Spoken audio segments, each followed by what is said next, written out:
విరగడ అయిన పీడ. రాసినవారు ఎం కామేశ్వరరావు గారు. ఒక ఊళ్ళో దాదాపు అందరూ మూఢులే. అలాంటి ఊళ్ళోకి ఒకరోజు ఉదయం ఒక మరుగుజ్జువాడు అడుగుపెట్టి మధ్యాహ్నం దాటినదాకా ఊరంతా తిరిగి ఒక పాడుపెట్టిన ఇల్లు చూసి ఆ ఇంటి ముందున్న అరుగు మీద కూర్చున్నాడు. వాడికి ఎదురుగా ఒక ఖరీదైన ఇల్లు ఉన్నది. ఆ ఇంటి ముందుకు ఒక ఫకీరువాడు వచ్చి నిలబడ్డాడు. వాడు మోకాళ్లు దిగే నల్లని అంగీ ధరించాడు. వాడి నెత్తిన ఒక కుచ్చుటోపీ ఉన్నది. వాడికి పిల్లిగెడ్డము, చేతిలో బెత్తము ఉన్నాయి. బెత్తం పట్టుకునే చోట సింహం తల గల పిడి ఉన్నది. ఆ ఫకీరు ఖరీదైన ఇంటి గడప మీద బెత్తంతో ఒక్క చరుపు చరిచి, "ముందు ముష్టి పెట్టవే ముదనష్టపుదానా" అని కేకపెట్టాడు. మరుక్షణం ఆ ఇంటి ఇల్లాలు గజగజ వణుకుతూ వచ్చి ఆ ఫకీరుకు అడిగినది మూట కట్టి ఇచ్చినది. ఫకీరు ఆ మూట తీసుకుని చకచకా వెళ్ళిపోయాడు. ఇది కళ్ళారా చూస్తున్న మరుగుజ్జుకు ఆశ్చర్యం వేసింది. ఆ ఇల్లాలు ఫకీరును చూసి ఎందుకు అంత భయపడింది? అంత అమర్యాదగా ముష్టి అడిగితే ఎవరన్నా ముష్టి వేస్తారా? ఈ సందేహం తీర్చుకునేందుకని మరుగుజ్జువాడు ఎదుటింటి ఇల్లాలు లోపలికి పోయి తలుపు మూసే లోపల ఆమె దగ్గరకు వెళ్ళి, "అమ్మా, ఆ ఫకీరును తిట్టి పంపక ముష్టి ఎందుకు పెట్టావు? వాడికి అంత పొగరేం?" అని అడిగాడు. ఆ ఇల్లాలు మరుగుజ్జుకేసి ఈసడింపుగా చూసి, "నీకు తెలియదా ఏం?" అంటూ లోపలికి పోబోయింది. "నిజంగా నాకు తెలియదు తల్లీ, ఈరోజే ఈ ఊరు వచ్చాను" అన్నాడు మరుగుజ్జు. ఆమె మరుగుజ్జుకేసి తాపీగా చూసి, వాణ్ణి తాను ఎన్నడూ చూసి ఉండలేదన్నది రూఢీ చేసుకుని, "ఏం చెప్పమంటావు నాయనా? ఈ ఫకీరు వెధవ మాకు పీడలా దాపరించాడు. వీడు ఎక్కడినుంచి వచ్చాడో ఎవ్వరికీ తెలియదు. వాడి చేతిలో ముష్టిబెత్తం చూశావుగా? దానితో ఏ గడప మీద కొడితే ఆ ఇంటి వాళ్ళు వాడు కోరిన ముష్టి వేసి తీరాలి. అదేం చిత్రమో ఆ బెత్తం దెబ్బ వినపడగానే మనను ఏదో మాయ ఆవరించినట్టు అవుతుంది. మన స్పృహ మనకు ఉండదు. వాడు రోజూ ఏదో ఒక ఇంటి నుంచి తనకు కావలసినది తీసుకుని ఊరి చివర ఉన్న మామిడి తోపులోకి పోతాడు. వాడు ఉండేది అక్కడే" అని బాధతో చెప్పింది. మరుగుజ్జువాడు ఇది విని ఆశ్చర్యపోతూ, "అయితే వాడు రోజూ ఇలా ముష్టి ఎత్తుకునే బదులు ఏకంగా ఏ ధనికుడినో మాయకు గురిచేసి కావలసిన డబ్బు పుచ్చుకొని సుఖంగా కాలక్షేపం చేయవచ్చుగా" అన్నాడు. "అది ముష్టిబెత్తమని చెప్పాను కదా. తిండికి ముష్టెత్తినంత వరకే దాని ప్రభావం. డబ్బు అడిగితే దాని ప్రభావం ఉండదు" అన్నది ఆ ఇల్లాలు. "ఊళ్ళో ఎవరూ ఆ బెత్తం లాగేసుకోటానికి ప్రయత్నించలేదా?" అని మరుగుజ్జు అడిగాడు. ఆమె భయంగా, "అమ్మో, అంత ధైర్యం ఎవరికున్నది?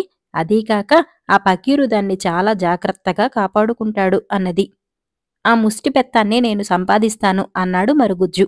"ఈ మాట నాకు చెప్పి ఏం లాభం? సాయంకాలం కాలక్షేపానికి రామాలయంలో నలుగురు కూడుతారు, వాళ్లకు చెప్పు" అని ఆ ఇల్లాలు తలుపు వేసుకున్నది.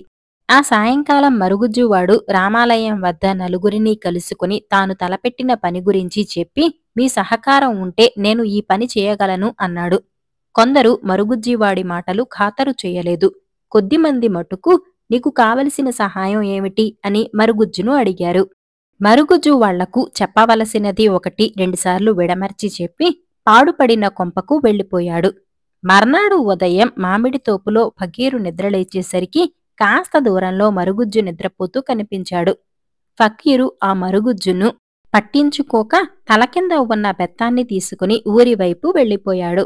ఫకీరు తనకు కావలసినది తెచ్చుకుని చెట్టు కింద కూర్చునేసరికి అపన్నాహమైంది.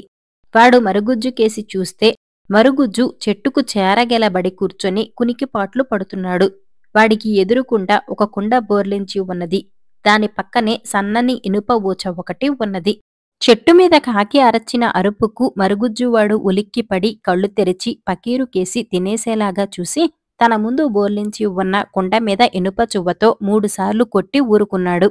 అంతలోనే ఊళ్ళో నుంచి కొందరు వచ్చి మరుగుజ్జు ముందు భోజనము, రకరకాల వంటకాలు పెట్టారు. వాటిలో నుంచి మరుగుజ్జు తనకు కావలసిన మాత్రమే తీసుకుని ఊళ్ళో వాళ్లను పంపేశాడు. ఇదంతా చూసి ఫకీరు నిర్ఘాంతపోయాడు. తన ముష్టిబెత్తం కన్నా ఈ కుండ చాలా సౌకర్యంగా ఉన్నది. ఎండలో పడి తాను ఊళ్ళోకి వెళ్లి తనకు కావలసినది ఏ ఇంట దొరికేది ఊహించి బెత్తం సహాయంతో తెచ్చుకోవాలి. మరుగుజ్జు వాడి దగ్గరకి అన్ని రకాల ఆహారాలు నడిచి వస్తున్నాయి. వాటి నుంచి వాడు కావలసినవి తీసుకుంటున్నాడు. కూర్చున్న చోటి నుంచి కదలకుండా పొట్టపోసుకుంటున్నాడు. ఫకీరు మరుగుజ్జువాడి దగ్గరకు వచ్చి, "ఏం తమ్ముడు, కులాసాగా ఉన్నావా?" అని అడిగాడు. "నా సంగతికేంగాని అన్నయ్య, నీ ఆరోగ్యం ఎలా ఉంటున్నది అని మరుగుజ్జు ఫకీరును పరామర్శించాడు. ఏం చెప్పమంటావు తమ్ముడు, వయసు ముంచుకొస్తున్నది. ముసలివాడిని. ఊళ్ళో నాలుగేళ్లు తిరిగేసరికి హైరానా పడిపోతున్నాను అన్నాడు ఫకీరు కొండకేసి ఆశగా చూస్తూ. మరుగుజ్జు ఏమీ అనలేదు. ఫకీరుకు ఇంకా ఆ కుండలో పూర్తి నమ్మకం కలగలేదు. అంచేత వాడు దాని ప్రస్తావన తీసుకురాలేదు. కాని రాత్రి కూడా మరుగుజ్జువాడు కుండ మీద ఊచతో 3 సార్లు కొట్టి ఆహారం తెప్పించుకోవటం చూసి ఫకీరు, ఏం తమ్ముడు, నువ్వు కుర్రాడివి, 4 వీధులు తిరగగలవు, నా బెత్తం తీసుకుని నీ కుండ ఇస్తావా అని అడిగాడు. మరుగుజ్జు కాసేపు సంకోచిస్తున్నట్టు నటించి, మరొకరికైతే ఇవ్వకపోదును, ఏదో వరస కలిపావు కదా అని నీకిస్తున్నాను అంటూ ఫకీరు బెత్తాన్ని తీసుకుని వాడికి తన కుండ ఇచ్చాడు. తెల్లవారి నిద్రలేచి చూసేసరికి ఫకీరుకు మరుగుజ్జు కనిపించలేదు. వాడు మిట్ట మధ్యాహ్నం దాకా తోపులలోనే కూర్చొని ఇనప ఊచతో కుండ మీద 3 సార్లు కొట్టాడు. ఎంతసేపు చూసినా ఎవ్వరూ రాలేదు. విసుగెత్తి కుండను బాదితే అది కాస్త పగిలిపోయింది. ఫకీరు ముష్టెత్తుకుందామని ఊళ్ళోకెళితే ఊళ్ళో వాళ్లు వాణ్ణి కుక్కను తరిమినట్టు తరిమారు. ఫకీరు ఆ గ్రామం వదిలిపెట్టి వెళ్లిపోయాడు. ఊళ్ళో వాళ్లు పరమానందం చెందారు. కలుపు కూలి. రాసినవారు బొమ్మిడి అచ్చారావు గారు. సిరిపురం గ్రామంలో ధర్మయ్య అనేవాడు తనకున్న 2 ఎకరాల చెక్కని స్వయంగా దున్నుకొని తన కుటుంబానికి కావలసిన గింజలు పండించుకునేవాడు.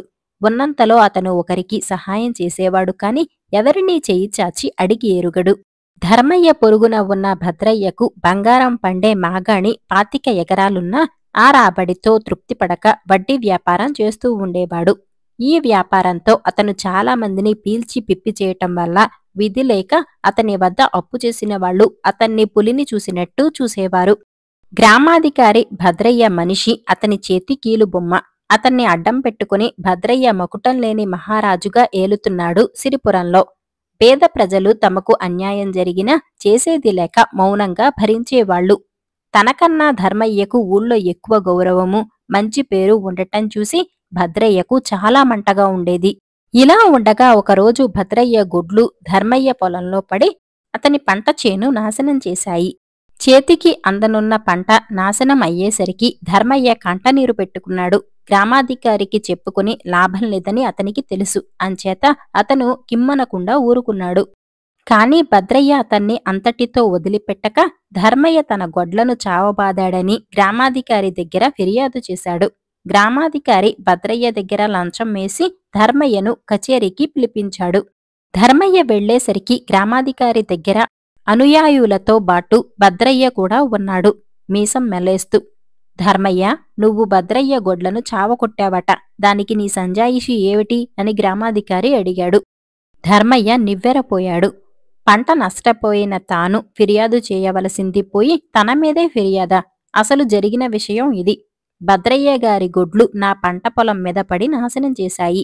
గొడ్లను బయటకు తరిమానే తప్ప వాటి ఒంటి మీద చిన్న దెబ్బ కూడా వెయ్యలేదు.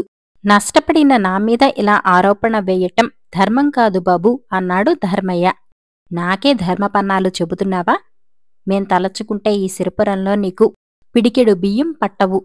నిన్నడిగి నేను న్యాయ విచారణ చేస్తాననుకున్నావా? నా తీర్పు విను. భద్రయ్య గొడ్లను చావకొట్టినందుకు 100 రూపాయలు అతనికి నష్టపరిహారంగా ఇచ్చుకో. అతన్ని గొడ్లు నీ పొలంలో కలుపు తీసినందుకు వాటి కూలి మరో 50 రూపాయలు.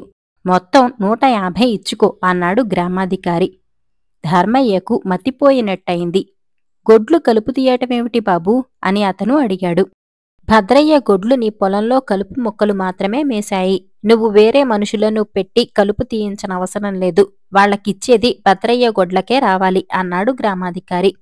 గొడ్డుకు పంట మొక్క ఏదో కలుపు మొక్క ఏదో తెలుస్తుందా? ఇదెక్కడి న్యాయం బాబూ అన్నాడు ధర్మయ్య. న్యాయాధికారి కళ్ళెరచేసి, నా తీర్పుకు ఎదురు చెప్పావు కనుక న్యాయస్థానానికి 50 రూపాయలు జరిమానా కట్టు. రేపు సాయంత్రంలోగా 200 రూపాయలు కట్టకపోతే నీకు దండన విధించవలసి ఉంటుంది అన్నాడు. ధర్మయ్య గొడ్ల నీరు కక్కుకుంటూ అక్కడ్నుంచి బయలుదేరి తన ఇంటికి 4 ఇళ్ళు అవతల ఉన్న రామయ్య వద్దకు వెళ్లి జరిగినదంతా చెప్పుకుని మొరపెట్టుకున్నాడు.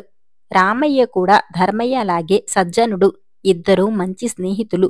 ధర్మయ్య చెప్పినదంతా విని రామయ్య చాలా బాధపడి, నీకు చాలా అన్యాయం జరిగింది ధర్మన్నా. సరే, వీళ్లకు తగిన బుద్ధి చెబుదాం. ముందు ఈ 200 పట్టుకెళ్ళి వాళ్ల మొహాన కొట్టిరా. ఇంతకింత వాళ్ల నుంచి ఎలా రాబట్టాలో నేను చూసుకుంటాను అని డబ్బిచ్చి ధర్మయ్యను పంపేశాడు. ఆ మర్నాడు రామయ్య తన గొడ్లను తీసుకెళ్లి గ్రామాధికారి పంట పొలంలో శుభ్రంగా మేపాడు. గ్రామాధికారి కమతగాళ్లు ఇది చూసి పరుగున వెళ్లి గ్రామాధికారికి చెప్పారు. అతను హుటాహుటన వచ్చి చూసేసరికి రామయ్య తన గొడ్లకు తాపీగా నీరు పట్టిస్తూ కనిపించాడు. రామయ్య, నువ్వు నా పొలంలో నీ గొడ్లను మేపావని తెలిసింది. ఏమిటి నీ సంజాయిషి అని గ్రామాధికారి అడిగాడు. మీ పొలంలో గొడ్లను మేపానా? ఎవరో కిట్టని వాళ్లు చెప్పి ఉంటారు అన్నాడు రామయ్య. నా మనుషులు చూసి చెప్పారు. నువ్వు చేసిన పనికి నష్టపరిహారం ఇచ్చుకోవలసి ఉంటుంది అన్నాడు గ్రామాధికారి. మీకు చేతనైంది చేసుకోండి అన్నాడు రామయ్య. సరే, నీ విషయం న్యాయస్థానంలో తేలుస్తాను అంటూ గ్రామాధికారి బస్తీకి పోయి రామయ్య తన 10 ఎకరాల పొలం నాశనం చేశాడని, తనకు నష్టపరిహారం ఇప్పించాలని న్యాయాధికారి కోరాడు. మర్నాడు న్యాయస్థానానికి హాజరు కావలసిందని రామయ్యకు కబురు వెళ్ళింది. మర్నాడు రామయ్య ధర్మయ్యను వెంటపెట్టుకుని న్యాయస్థానానికి వెళ్లాడు. న్యాయాధికారి రామయ్యను, నువ్వు గ్రామాధికారి పొలంలో గొడ్లను మేపి నష్టం కలిగించావట. నీ మీద ఫిర్యాదు వచ్చింది. నీ సంజాయిషి ఏమిటి అని అడిగాడు. తమరు న్యాయమూర్తులు, తమతో ఉన్నమాట చెబుతాను. నేను గ్రామాధికారి పొలంలో గొడ్లను మేపిన మాట నిజమే కాని నా గొడ్లు కలుపు మొక్కలు మాత్రమే మేశాయి. మిగతా పంటకు ఏమీ నష్టం కలగలేదు. తమరు నాకు కలుపు కూలి ఇప్పించాలి అన్నాడు రామయ్య. సభలోని వారంతా గొల్లున నవ్వారు. రామయ్య చెప్పిన మాటలలో ఏదో గూఢార్థం ఉన్నదని తోచి న్యాయాధికారి, కలుపు కూలి ఏమిటి రామయ్య అని అడిగాడు. ప్రభువులు న్యాయం చిత్తగించాలి. లోగడ భద్రయ్య గారి గొడ్లు ధర్మయ్య గారి 2 ఎకరాల పొలంలో కలుపు తీసినందుకు గ్రామాధికారు 50 రూపాయలు ఇప్పించారు. 2 ఎకరాలకే 50 వస్తే గ్రామాధికారి గారి 10 ఎకరాలకు ఇంకా ఎక్కువ వస్తుంది కదా అని వారి పొలంలో నా గొడ్ల చేత పని చేయించాను బాబు. న్యాయంగా నా గొడ్లకు కలుపు కూలి దక్కాలి కదా. వాటి యజమానిని కనుక ఆ డబ్బు నాకు ఇప్పించమని తమర్ని ప్రార్థిస్తున్నాను అన్నాడు రామయ్య చేతులు కట్టుకుని. న్యాయాధికారి జరిగిన మోసం గ్రహించాడు. ఆయన ధర్మయ్య నుంచి జరిగిన సంగతి తెలుసుకుని ధర్మయ్యకు 200తో పాటు కొంత పరిహారం కూడా భద్రయ్య చేత ఇప్పించి గ్రామాధికారిని పదవి నుంచి తొలగించి ఆ స్థానంలో రామయ్యను నియమించాడు.